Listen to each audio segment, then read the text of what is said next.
Nah, saudara-saudara, saat ini kita akan membahas tentang kitab Kejadian secara ringkas. Sebenarnya ada begitu banyak kisah di dalam kisah kitab Kejadian. Kitab Kejadian sendiri itu memiliki 50 pasal, tapi saya akan hanya memilih dari tiap kitab itu bagian-bagian kecil. Jadi Bapak Ibu, bulan ini ke Kejadian, nanti bulan depan itu Keluaran, dan berikut-berikutnya. Jadi kita nggak akan lihat semuanya, kita akan lihat satu bagian demi bagian lainnya dia. Nah, saudara-saudara, bukanlah tanpa alasan kitab Kejadian itu menjadi kitab pertama di dalam Alkitab. Gitu. Kitab Kejadian menjadi awal mula bagaimana Tuhan menciptakan dunia. Kitab Kejadian menjadi awal mula bagaimana manusia jatuh dalam dosa. Kitab Kejadian berisi bagaimana awal mula rencana pemulihan Allah terhadap manusia, penyelamatan manusia. Dan kita akan melihat bagaimana kisah Abraham itu memiliki konteks yang akan menolong kita untuk memahami bagaimana Allah itu bekerja di dalam dunia kita. Nah, saudara-saudara, di dalam Kejadian 3 ayat 15, di awal kejatuhan Adam dan Hawa, seperti kita ketahui, Allah sudah berfirman bahwa sewaktu Adam dan Hawa jatuh dalam dosa, kan ada ular yang berkaki ya. Habis ular yang berkaki, Tuhan memberikan kutukan kepada Abraham, hukuman. Tuhan memberikan kutukan kepada Hawa, dan kemudian Tuhan juga memberikan kutukan kepada ular. Bukan kepada semua ular sebenarnya, tetapi kepada si pribadi being ini, yaitu bernama iblis. Nah, iblis ini itu Bapak Ibu nggak hanya satu. Di Alkitab mengatakan pemimpinnya katanya Lucifer. Tetapi pada saat yang sama, apakah Lucifer adalah nama orang, apakah nama sekelompok dari orang, kita belum begitu luar biasa yakin. Tetapi ada begitu banyak iblis yang jatuh mengikuti Lucifer. Mereka dulu adalah malaikatnya Tuhan. Nah, jadi mari kita buka Kejadian 3 ayat 15 Bapak Ibu. Kita lihat terlebih dahulu ayat ini yang menjadi konteks di mana kitab Kejadian ini bermula. Kejadian 3 ayat 15.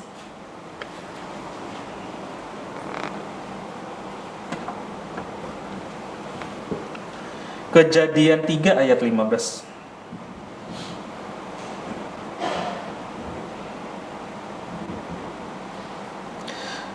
Kejadian 3 ayat 15, Aku, kata Allah, akan mengadakan permusuhan antara engkau dengan dan perempuan ini, antara keturunanmu dan keturunannya.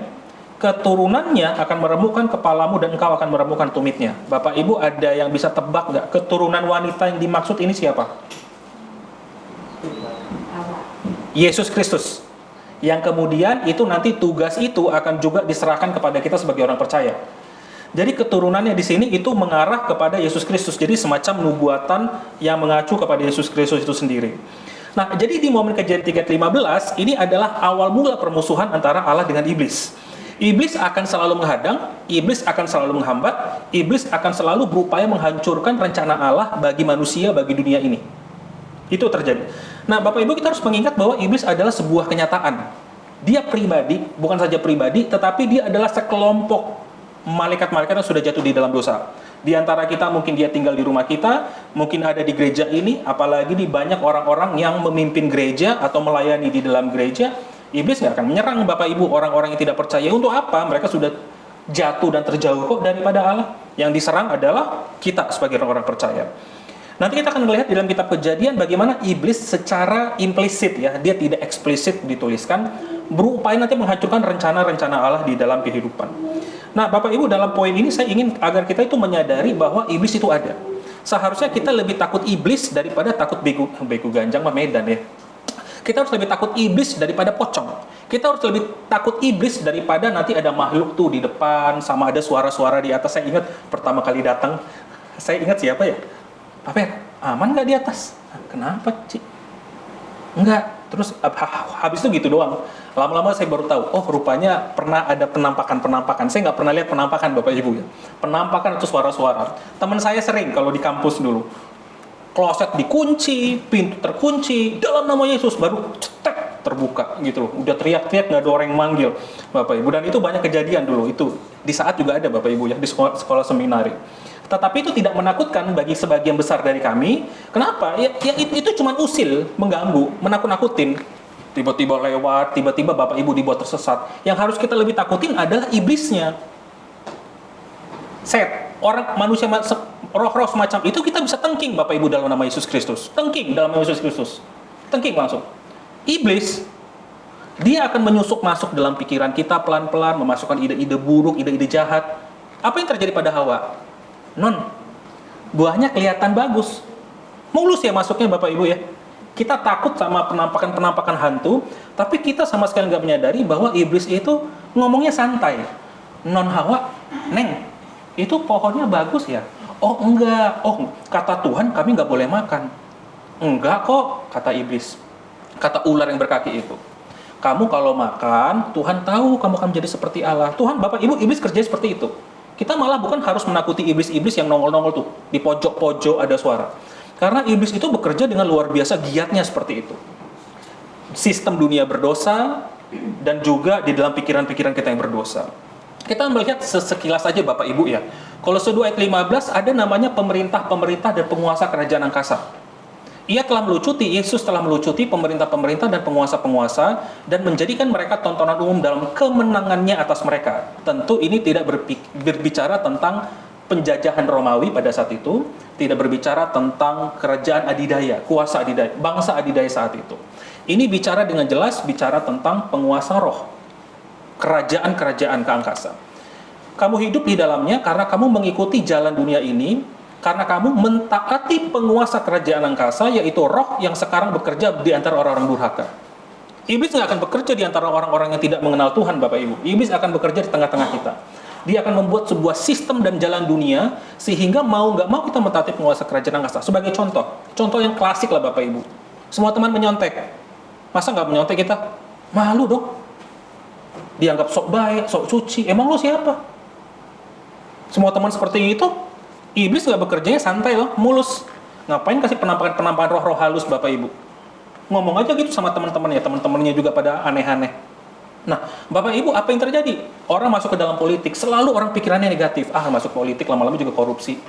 Nah, Bapak Ibu tahu nggak? Akhirnya orang-orang Kristen, nggak mau masuk politik lah, nanti gue korupsi. Padahal, di dalam dunia perpolitikan, seseorang itu bisa memiliki lingkup pengaruh yang lebih besar untuk mengubah lingkungan. Nggak harus dunia lah, lingkungan. Nggak usah DPR kali, mungkin DPD. Atau mungkin menjadi ketua RT, menjadi ketua RW, yang akhirnya dipegang oleh orang-orang yang tidak percaya. Kenapa nggak ada orang Kristen yang maju, Bapak Ibu?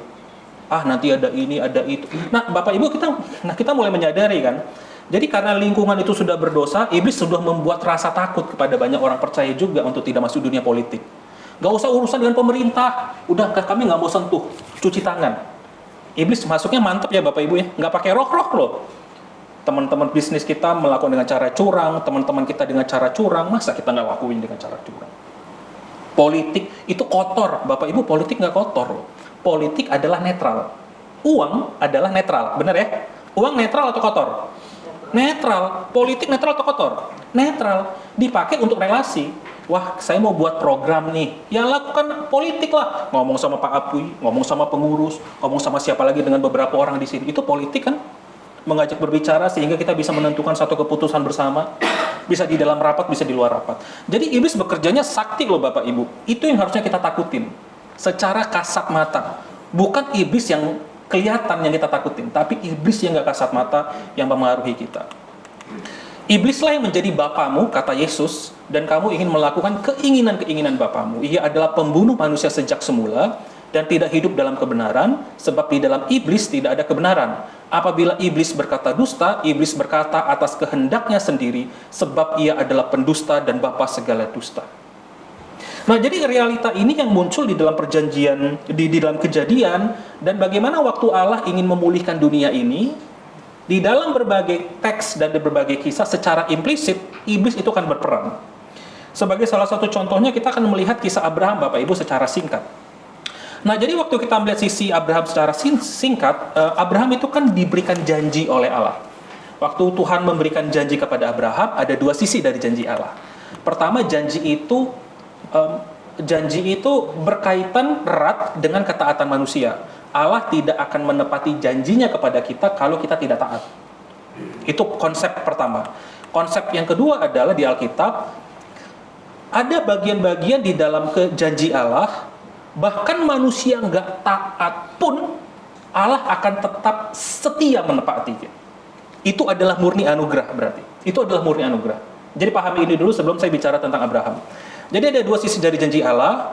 Ada janji-janji Allah yang tidak akan ditepati dalam hidup kita kalau kita nggak taat. Ya, jadi kalau kita nggak taat, ya jangan minta janji Tuhan, tapi Tuhan nggak akan tepati. Tapi pada saat yang sama, ada janji-janji Allah yang bahkan kalaupun manusia itu melanggar, berdosa, Tuhan akan pastikan ia tepati.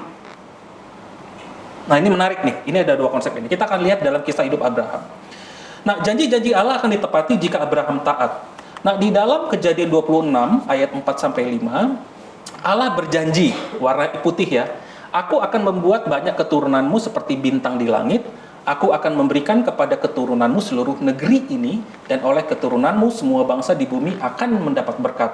Jadi, tujuan Allah memberikan Abraham berkat, agar Abraham menjadi berkat.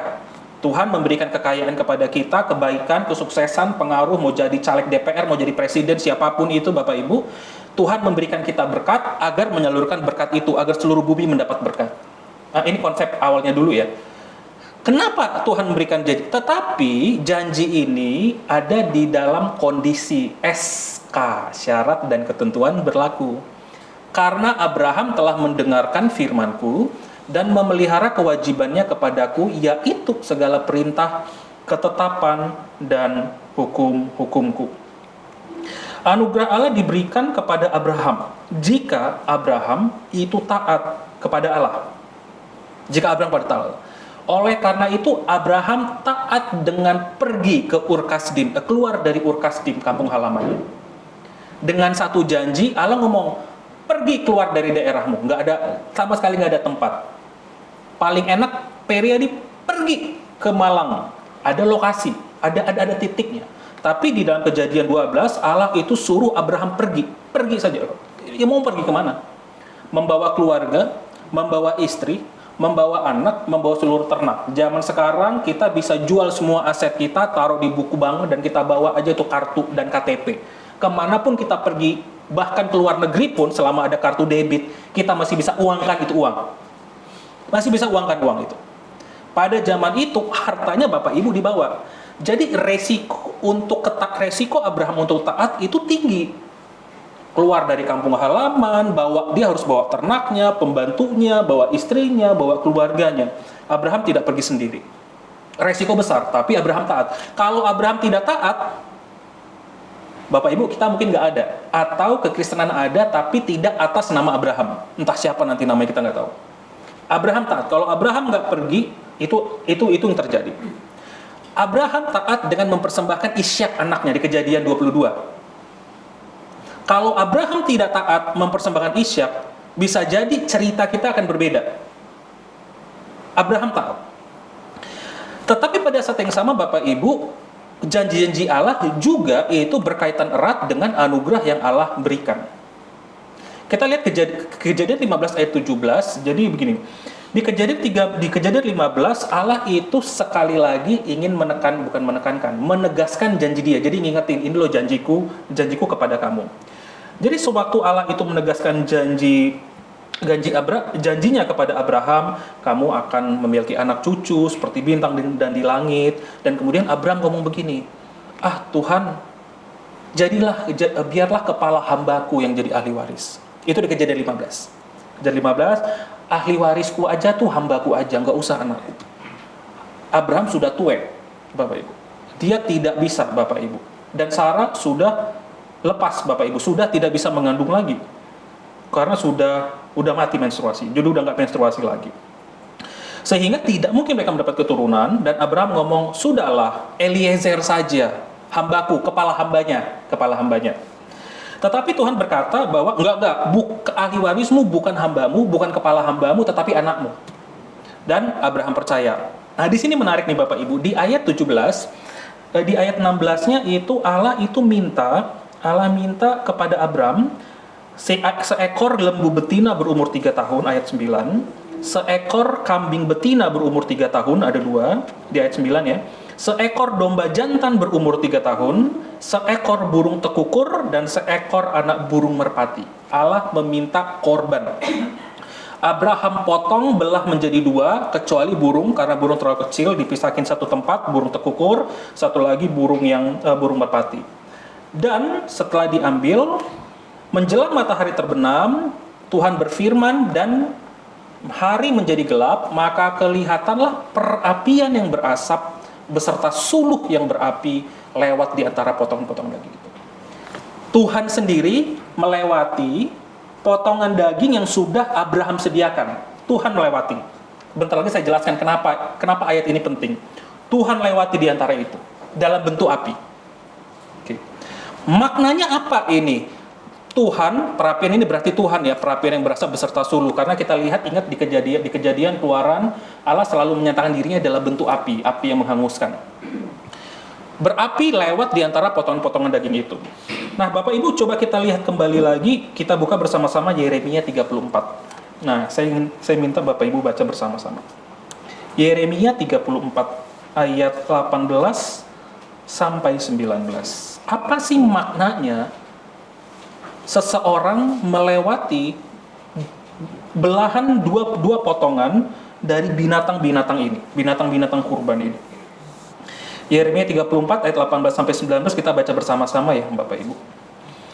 Dan aku akan menyerahkan orang-orang yang melanggar perjanjianku dan yang tidak menepati isi perjanjian yang mereka ikat di hadapanku dengan memotong anak lembu jantan menjadi dua untuk berjalan di antara belahan-belahannya. Pemuka-pemuka Yehuda, pemuka-pemuka Yerusalem, pegawai-pegawai istana, imam-imam, dan segenap rakyat negeri yang telah berjalan di antara belahan-belahan anak lembu jantan itu.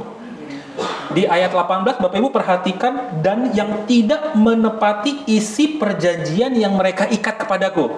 Oke ya, frasa itu. Di dalam Timur Dekat kuno, khususnya di Israel kuno ini tidak tahu apakah berlaku di semua bangsa di sekitar itu, tapi di Israel kuno pada saat itu, jika orang melewati di antara belahan-belahan binatang yang sudah dipotong menjadi dua di kanan kiri, itu tanda pengikat perjanjian. Tanda pengikat perjanjian. Di sini di Yeremia, orang-orang Israel yang berjalan di tengah-tengah dan berkomitmen di hadapan Tuhan bahwa mereka akan setia. Kenyataannya mereka nggak akan setia dan Tuhan akan kutuk mereka. Tuhan akan hukum. Makanya mereka dibuang kan? Mereka dibuang ke Babel. Sama Asyur terlebih dahulu oleh orang-orang Israel itu, Israel Utara dibuang ke Asyur dulu, kemudian kejadian berikutnya nanti orang-orang Israel Yehuda. Jadi waktu kejadian 15 ayat 17, yang berjalan di tengah-tengah itu bukan orang Israel, tapi Allah Israel itu sendiri. Jadi maknanya di dalam, kenapa? Bukan Abraham yang berkomitmen, tetapi Allah itu sendiri yang berkomitmen. Allah sendiri yang berkomitmen kepada Israel. Dan di dalam Alkitab di Kejadian, kalau nggak salah sekitar 2-3 kali Allah bersumpah demi dirinya sendiri bahwa dia akan menepati janji-janji yang sudah ia buat kepada Abraham. Janji bahwa Abraham akan menjadi satu bangsa yang besar, memiliki keluarga yang besar. Bukan dari ahli warisnya, bukan dari Ismail, hamba perempuan Abraham, tetapi istri aslinya, istri originalnya, si Sarah. Dan ini merupakan komitmen yang Allah berikan. Tidak heran Bapak Ibu, walaupun di kejadian Abraham tuh berdosa. Di tengah keberdosaan Abraham, Allah tetap setia. Di kejadian 12 kita akan melihat Sarah tuh lagi cantik, masih cantik. Usia 80-90 cantik, saya nggak paham pakai apa itu, pakai debu lah gitu loh. Kita penasaran juga ya, usia 80-90 masih cantik. Sehingga waktu mereka melewat Firaun tertarik sama Sarah. Bapak Ibu tahu kisahnya? Apa yang dilakukan Abraham? Coba ingat, ya? Ya? Berbohong dia. Neng, ngomong lo istriku. Memang benar. Jadi ada hubungan istriku, adikku. Jadi ada kaitan memang adik semacam kerabat jauh tapi adik. Sebutnya adik. Firaun ambil. Gila ya, Bapak Ibu, siapa yang mau digitu di istrinya? Bisa bawa parang ya Bapak Ibu ya. Pulang-pulang deh. Bilang, udah gua yang disuruh bohong, lu nggak pertahankan gua. Waduh, kita udah bisa bayangkan ya seberapa takutnya Abraham atau seberapa rendahnya wanita. Bapak Ibu. Akhirnya, yang Tuhan intervensi. Firaun dikasih tulah. Entah bagaimana Firaun tahu tulah itu dari Allahnya Abraham, kemungkinan besar mungkin dari tabib-tabibnya Firaun. Langsung dibalikkan Sarah. Jadi belum sempat ditiduri. Mereka dia ambil, langsung dikasih tulah sama Tuhan. Dibalikkan kepada Abraham. Diusir Abraham. Kejadian 20,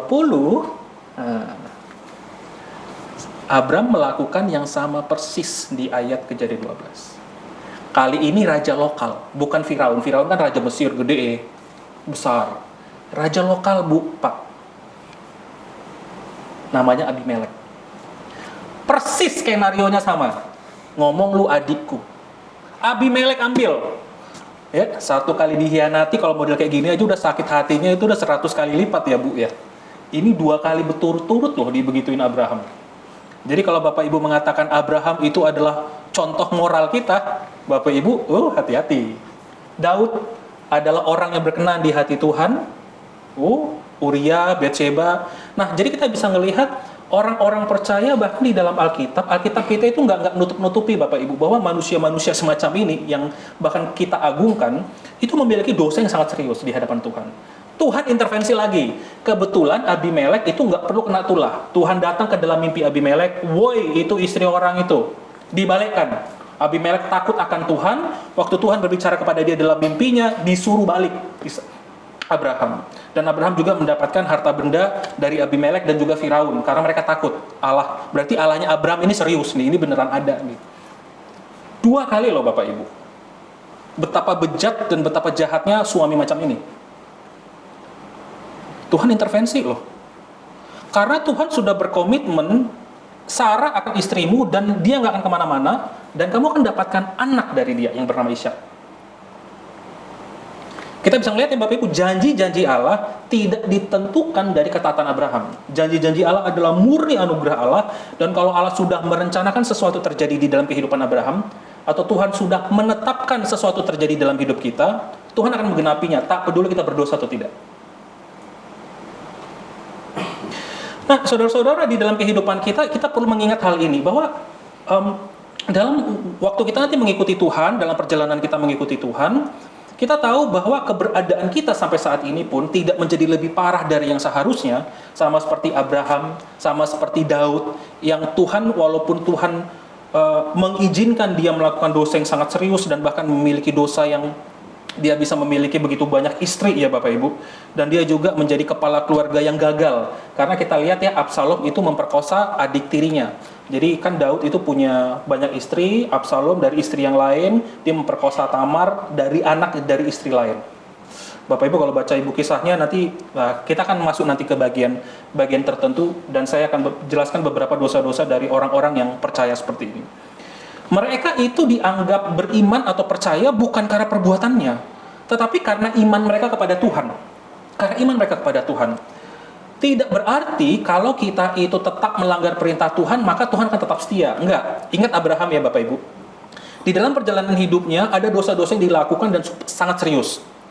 Tapi kita ingat juga, iman dialah kepada Tuhan yang menolong dia untuk bertahan, dan dia juga tetap taat. Makanya ada janji-janji Allah akan ditepati jika Abraham taat. Dari 10 kali hal yang Abraham lakukan, 5 kali mungkin dosa, 5 kali adalah ketaatannya kepada Tuhan.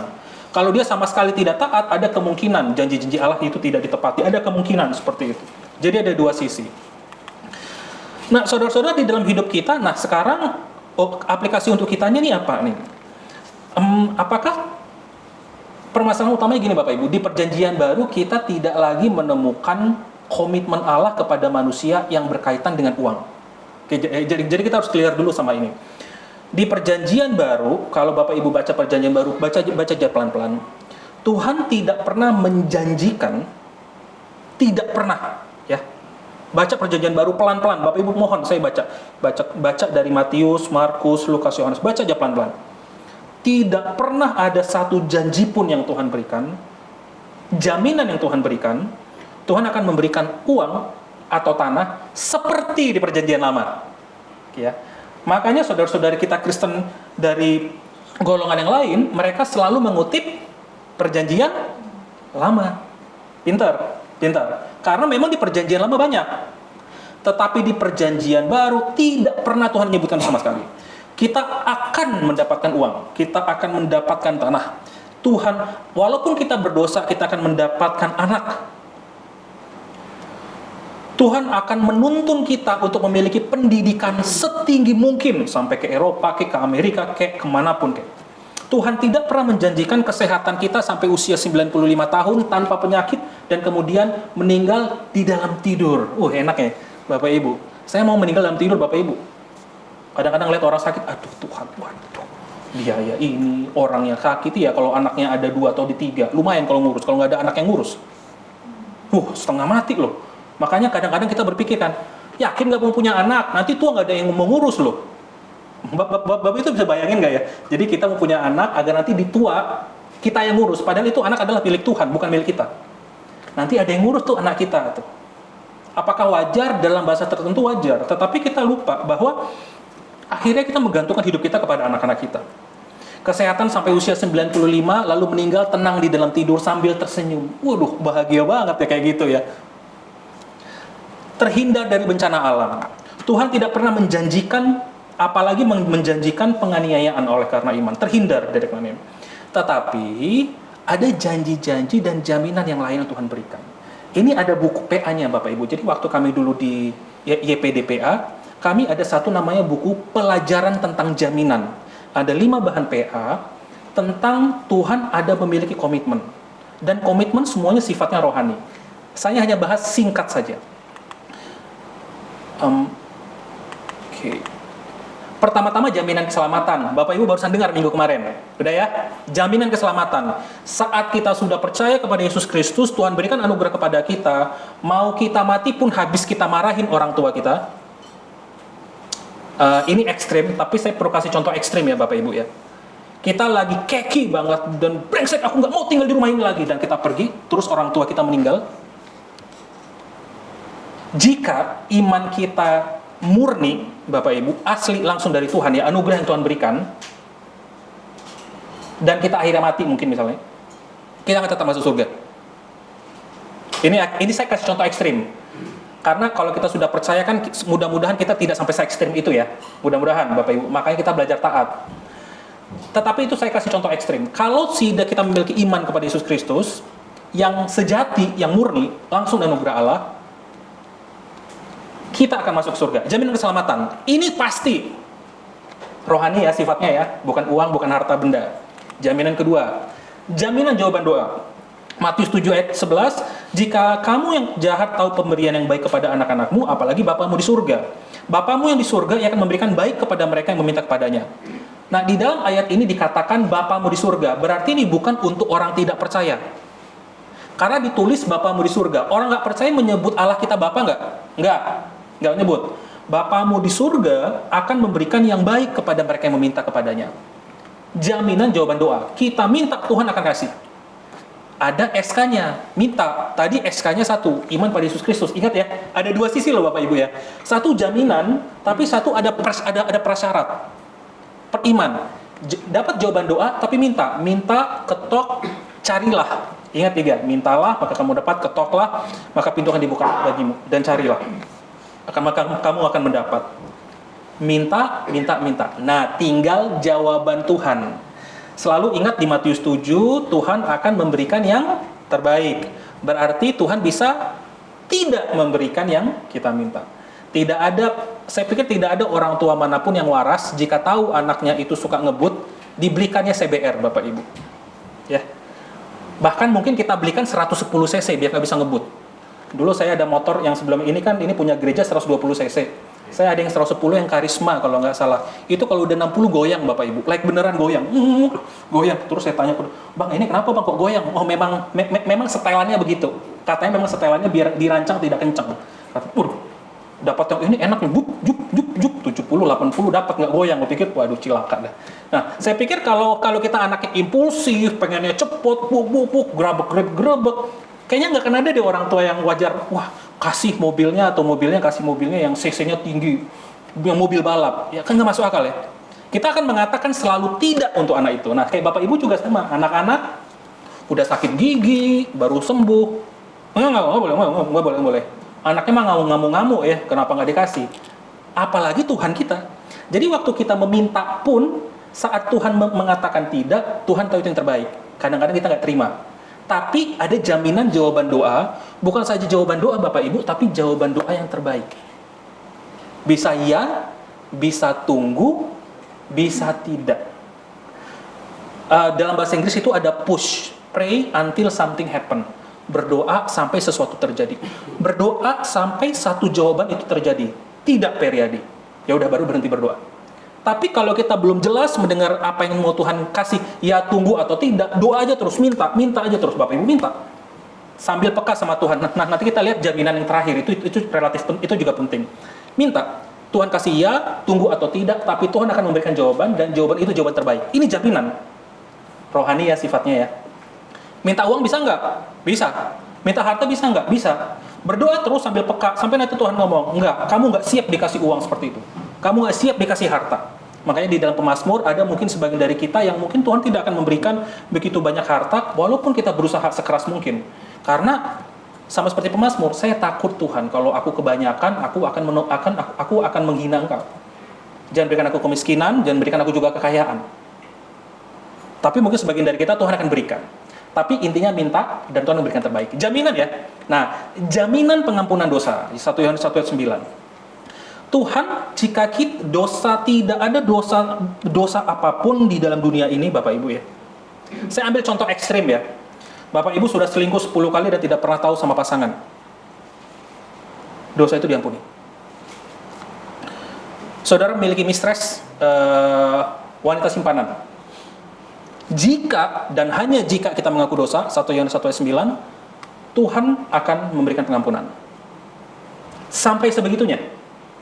Kita membunuh orang karena kita begitu kesal dan jengkel, dan kita otomatis kita tusuk dia dan dia mati. Dan kita dipenjara oleh kakaknya itu. Tidak ada dosa yang terlalu besar yang Tuhan tidak ampuni. Bapak Ibu. Saya kasih contoh ekstrim. 1 Yohanes 1 ayat 9, tapi kita baca. Jika kita mengaku dosa kita, maka Ia adalah setia dan adil, sehingga Ia akan mengampuni segala dosa kita dan menyucikan kita dari segala kejahatan. Harus ada pengakuan dosa. Dan di dalam Alkitab kita tahu, Tuhan tahu orang-orang yang ngaku dosa bohong-bohongan sama yang beneran. Benar ya Bapak Ibu? Ini Tuhan ngomong. Waktu kita ngaku dosa dan kita mengaku dosa di dalam Tuhan, aku telah melakukan kesalahan di masa lampau, dan sampai sekarang ada efeknya mungkin, ada konsekuensi terhadap kehidupan keluarga, kehidupan pasangan, mungkin dalam kehidupan bisnis, mungkin dalam kekerabatan, ada konsekuensi, tapi di mata Tuhan, kalau kita dengan sungguh-sungguh minta pengampunan, Tuhan akan ampuni. Tuhan akan ampuni. Tidak ada dosa yang terlalu besar, ingat itu Bapak Ibu. Tidak ada dosa yang terlalu besar yang Tuhan tidak akan ampuni. Tidak ada. Kita tidak perlu melakukan puasa 100 hari, 100 hari, 100 malam, agar Tuhan ampuni. Tidak. Kita tidak perlu, Tuhan tuh gak memberikan, Tuhan saya akan memberikan 50% aset saya. Bukan uang, ngomongnya 50% dari aset saya, agar Tuhan mengampuni saya. Enggak, saudara, kita tidak diperlukan untuk itu. Minta datang dalam kerendahan hati dan Tuhan ampuni saya, Tuhan tolong. Nah, Tuhan tahu hati kita. Pengakuan dosa. Tidak kayak manusia, Bapak Ibu. Harus sujud 3 kali, harus kasih kompensasi kerugian, lakukan ini dan itu baru diampuni. Nah, ini juga menjadi contoh bagi kita di dalam pengampunan kita. Syaratnya pengakuan dosa. Orang yang mengaku dosa, orang yang tahu salah. Kalau nggak tahu salah, nggak ngaku dosa, Tuhan nggak akan ampuni. Tuhan nggak akan ampuni semua orang ya Bapak Ibu. Tuhan hanya akan mengampuni orang yang meminta pengampunan kepadanya. Nggak apa-apa kok Tuhan mengampuni, tapi dia nggak merasa bersalah, Tuhan nggak akan ampuni. Jadi hati-hati. Oleh karena itu di sini rasa bersalah penting sekali dalam jaminan pengampunan. Tapi kalau minta sebesar apapun, Tuhan akan ampuni. Nah, jaminan kemenangan. 1 Korintus 10 ayat 13, Yakobus 1 ayat 3-5, di dalam kehidupan kita menghadapi tantangan, kita menghadapi pencobaan Bapak Ibu. Dan setiap kali ada tantangan dan ada cobaan, Tuhan pasti akan kasih kemenangan. Karena itu sesuatu yang tidak melampaui oleh kekuatan kita. 1 Korintus 10 ayat 13, kamu tidak akan dibiarkan dicobai melampaui kekuatanmu. Kalau kamu dicobai, Tuhan akan memberikan kepada kita jalan keluar. Yakobus 1 ayat 3-5, pencobaan itu memberikan kita ketekunan.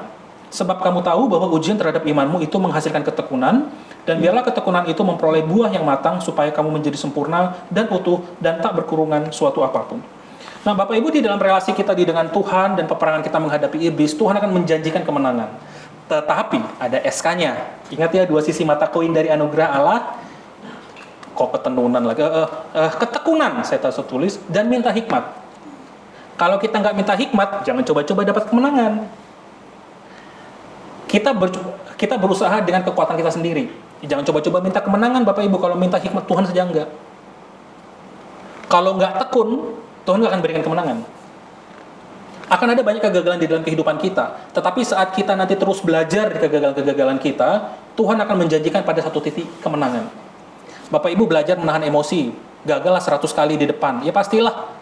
Orang yang pelit mau belajar menjadi membagi. Orang yang suka marah belajar untuk tidak menjadi marah-marah. Orang yang pendiam, dikit-dikit diam. Ada bullying, diam. Mau belajar agar dia bisa ngomong, butuh waktu. Tetapi saat kita itu meminta kepada Tuhan dan kita tekun dan kita terus belajar, tidak mungkin kan orang tidak bertumbuh. Ya wong Bapak Ibu aja usaha ujung-ujungnya berhasil kan? Berapa kali gagal, berapa kali jatuh bangun, berapa kali mungkin pacaran, akhirnya ketemu pasangan kita. Sama, ada jaminan kemenangan. Tentu jaminan kemenangannya nggak langsung. Wah, sekali ada masalah, langsung menang. Ada syaratnya, minta hikmat. Jadi kegagalan-kegagalan yang kita lakukan dan kita alami dalam hidup, kenapa kita gagal Bapak Ibu? Kita nggak tekun dan kita bahkan nggak minta hikmat Tuhan. Tapi ada jaminan, kalau Tuhan ada di samping kita, kita akan dapat kemenangan. Terakhir, jaminan bimbingan. Bapak Ibu nanti tinggal baca sendiri. Saat kita berjalan di dalam perjalanan hidup kita, Tuhan pasti akan memberikan solusi. Tuhan akan memberikan solusi. Tidak mungkin nggak ada bimbingan. Tuhan nggak mungkin diem. Syaratnya, minta dan cari kehendak. Nah, permasalahan utamanya adalah cari kehendak diri melalui pemikiran sendiri. Cari kehendak keluarga. Nih, mana yang mau gue nikahin? Cari kehendak keluarga. Bukan loh Bapak Ibu ya teman-teman ya. Cari kehendak Allah. Mau orang tua kita nggak setuju pun, kalau itu merupakan kehendak Allah, dan kita memilih pasangan yang seiman, yang sama-sama mengasihi Tuhan Yesus Kristus, mau dia nolak, Bapak Ibu ngomong ke saya ya kalau jemaat ya. Biar saya bantu itu. Itu orang tuanya kenapa. Nah, cari kehendak Allah melalui firman ya, bukan cari kehendak orang tua, bukan cari kehendak diri sendiri, bukan cari kehendak psikolog, motivator, cari kehendak Allah. Dan ada jaminan Tuhan akan bimbing sepanjang jalan. Bapak Ibu mau cari rumah? Bapak Ibu mau punya anak? Mau punya anak berapa? Bapak Ibu mau sekolah di mana? Bapak Ibu, Tuhan saya mau omset berapa? Minta. Tidak ada permintaan yang terlalu sepele untuk kita minta kepada Tuhan. Tidak ada sepele. Tuhan, UMR mulu nih, 5 tahun gak naik-naik gaji nih, gimana nih ngomongnya? Minta, Tuhan berikan aku hikmat dong, bimbingan. Minta. Jawaban doa, ya, ini berkaitan nih. Jaminan bimbingan, dan kalau itu udah kesulitan, ada jaminan kemenangan. Tidak ada bicara materi sama sekali di sini. Uang berentah. Bapak Ibu mau pilih uang atau 5 ini Bapak Ibu? Kita mau pilih harta benda atau mau 5 ini? Saya barusan lihat, saya lupa kalau nggak salah, saya nggak screenshot. 70% orang-orang yang menang lotre di Amerika, kalau nggak salah ya, yang dapat $1 juta, $500.000, yang uang itu besar, karena UMR mereka itu kan sekitar 50.000 per tahun ya. Jadi Bapak Ibu harus pahami dulu, UMR itu sekitar 40 sampai 50.000 US dollar per tahun, dan orang-orang ini ada yang menang 500.000, gaji 10 tahun dipok jadi satu, ada yang 1 miliar, 70% dari mereka miskin lagi.